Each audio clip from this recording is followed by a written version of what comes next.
Well, you know what? It's the second week of Christmas in July. And so what we're going to do today is we're going to take something we already have, make it into something fun. Want to know what it is? Let's take a look. So this is something I bet every one of you has somewhere in your stash, right? In your stash of stationery, or I don't know. It's that drawer. It's that junk drawer that accumulates stuff like this. It's envelopes that don't have cards. They don't have stationery to match. You know, it's just these random envelopes. Well, this is something you can do with them. If you can't find anything to match the envelopes, this is something you can do with them. You can recycle them into a little gift bag. Well, you don't really, well, yeah, I guess it's recycling. Anyway, you're making a gift bag. First thing you want to do, take some tape. I'm using a tape runner. And I'm going to tape the flap closed.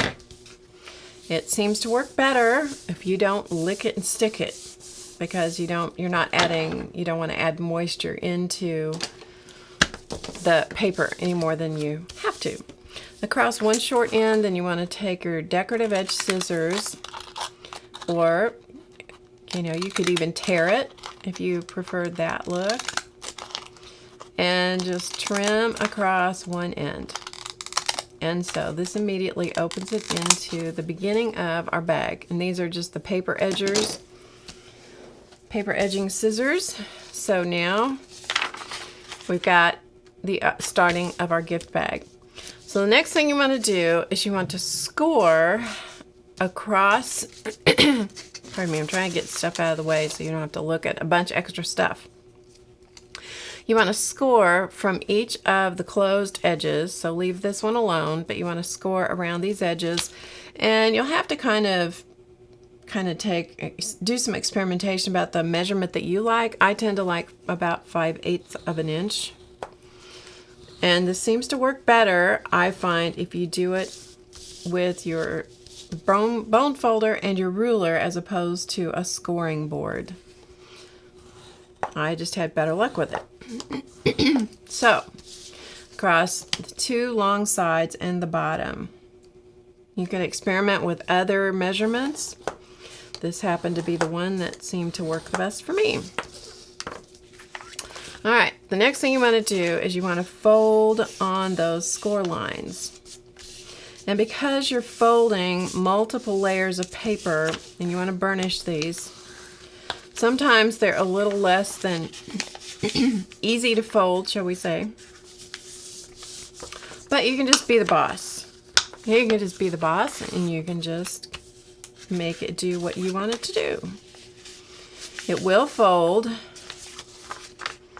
You just have to kind of coax it a little bit. Okay, so coax the folds into place. Burnish them well. Fold them back the other direction. And the one side that has the flap on it is the one that is the most challenging. Alright, and then of course you have the one at the bottom, so you want to fold that one at the bottom also. Burnish it. Same thing. Fold it back the other direction.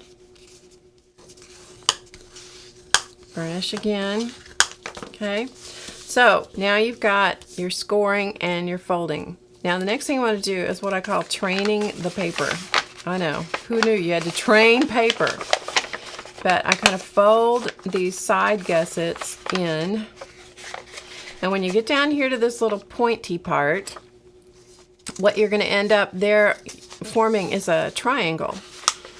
So the bottom, kind of have to stick your hand inside to get the bottom to flatten out on its creases. And you just have to work with it for a minute. Once, and this is why you have to train it, because it doesn't naturally want to go into these little sections. But once you get it, it will just kind of pop into place. And so you end up with this little triangle at the bottom of the bag. So that's going to help to form the gusset bottom of the bag, and you want to burnish that. Okay, then you got to monkey with the other one. It's not hard, it's just fiddly. I like to say it's just a little bit fiddly. Once you get it going, and then you kind of train the sides of the folds, like, yes, this is what you're supposed to do when you grow up and become a gift bag. You're going to do this. You're going to fold this way, and you're going to fold that way. So once you get it, and you get those little triangles coming out, then burnish those real well so they know what they're going to do after a while. So they're actually going to turn around in the bottom. They're going to glue across the bottom. Okay, so now that you did that, then fold it back out into an envelope. So just pop all those folds back out and let it be back into the shape of the envelope. From there, you want to use some ink, and I used Distress ink. So here's one I have ready. I used some Distress ink and an ink blending tool, and I just distressed with ink, colored all around the edges, and you'll notice that the folds and the top and the bottom, anything that has an edge to it, will take the ink a lot more brightly. And that's kind of fun. You don't have to work hard to get that. You just get it. It just happens naturally. Then you want to use your ruler, and you want to measure the inside these folds. You want to measure across there, and you want to measure top to bottom, and you want to take about 1/4 of an inch less than that measurement and cut some decorative paper. This happens to be scrapbook paper that I turned into paste paper, and so it's about 1/4 of an inch shorter top to bottom, side to side. And then I did some inking around the edges with some Archival ink just because I like it. You could use Distress ink, you could use anything you want. So I did the top, or the one for each side, and then I popped out this, flattened out this bottom section down here, and measured that and cut one that will go across the bottom of the bag and finish that off too. One other thing you need to do is take a little piece of chipboard, cut it the same size as the bottom, well, a little bit smaller than the bottom, because this is going to go inside the bag to make the bottom of the bag square. All right, with me so far?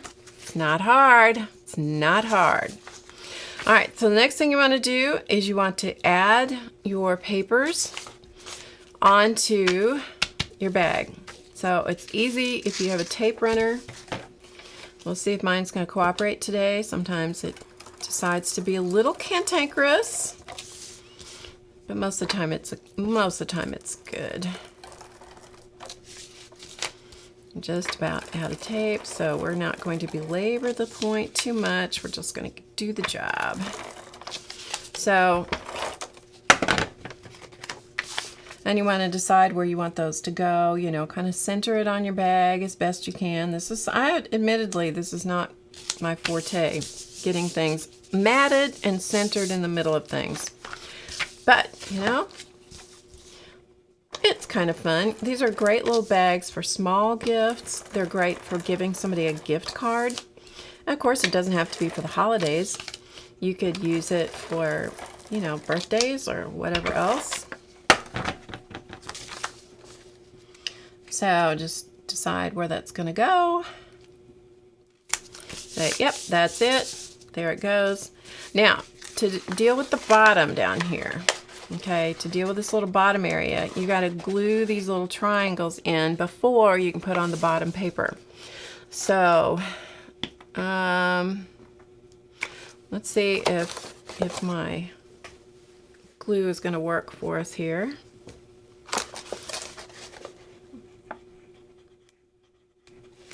A little Scotch Quick Dry. You could use Aleene's Tacky Glue. Glue stick might work, depends on the glue stick that you have.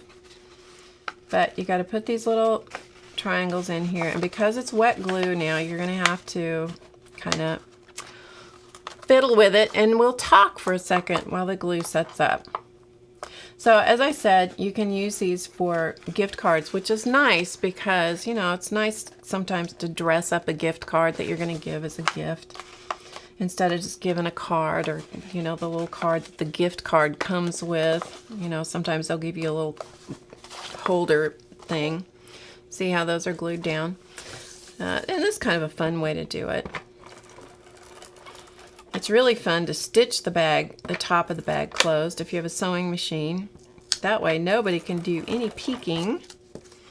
So I'm putting tape around the edges of the bottom piece. And I'm just going to come in here in the bottom.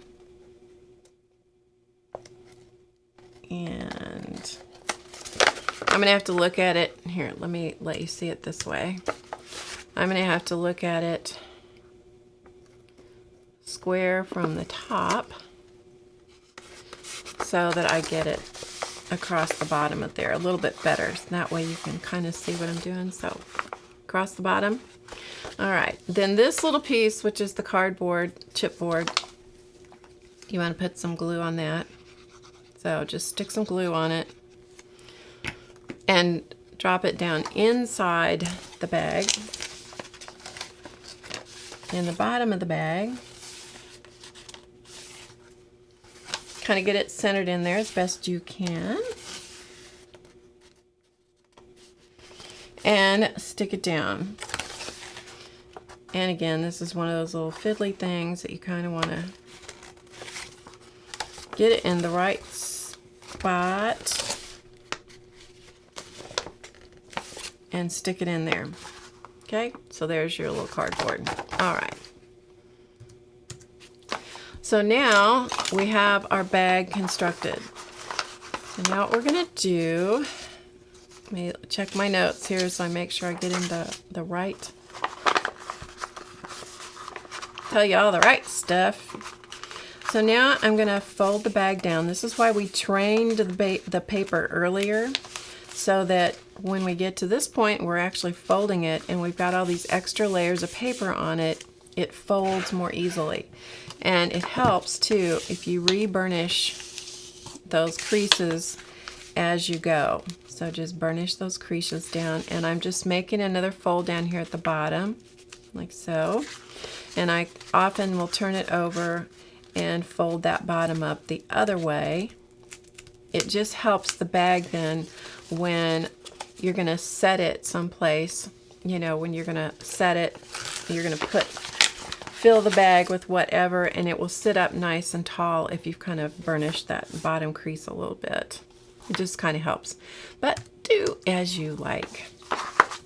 All right, so now what we're going to do is we're going to take the top of this. I'm going to fold this one over and do it this way.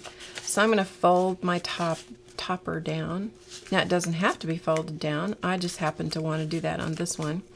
So I'm going to fold the topper down. I'm going to burnish it a little bit.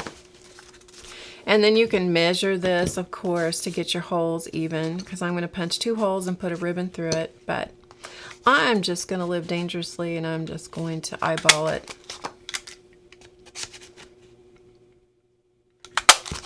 And to punch a hole through all this paper, it's really nice to have one of these Weir Memory Keepers hole punch. This is the 1/4 inch hole punch.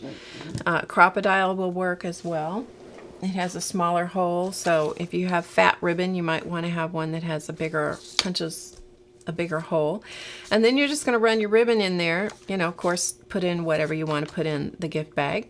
Put your ribbon in there. Tie on a gift tie, like one of these. These are ones that I made using a jelly print cardstock. I used a couple of layers. I did some doodling and stuff on it. Put a little elastic cord on it, and so that will become my gift tie. And that's it. That's your envelope turned into a gift bag. So let me show you some examples. So here's one. And this one is made using deli wrap. They're the deli wrap print, or the deli wrap paper done on the jelly plate. Some of these are deli wrap, some of these are scrapbook paper, some of these are cardstocks done on the on the jelly plate. Some of them are paste paper. And some of them are just plain old scrapbook paper. So you can see that. This is just plain old, and I mean it's old scrapbook paper. Some of these I've left the top long, you know, where it's not been turned over, so you have more room in the bag. Some of them, this again is old, very old scrapbook paper. Some of them I've turned the tops down. This one at the top is up. And I've used different kinds of ribbons.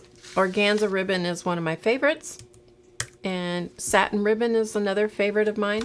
But it's easy. It really is easy to make these little gift bags. And then the next thing you know, you've got a whole bunch of them ready to put little gifts in.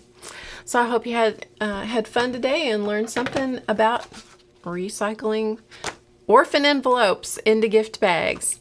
Remember to get creative today. It's easy.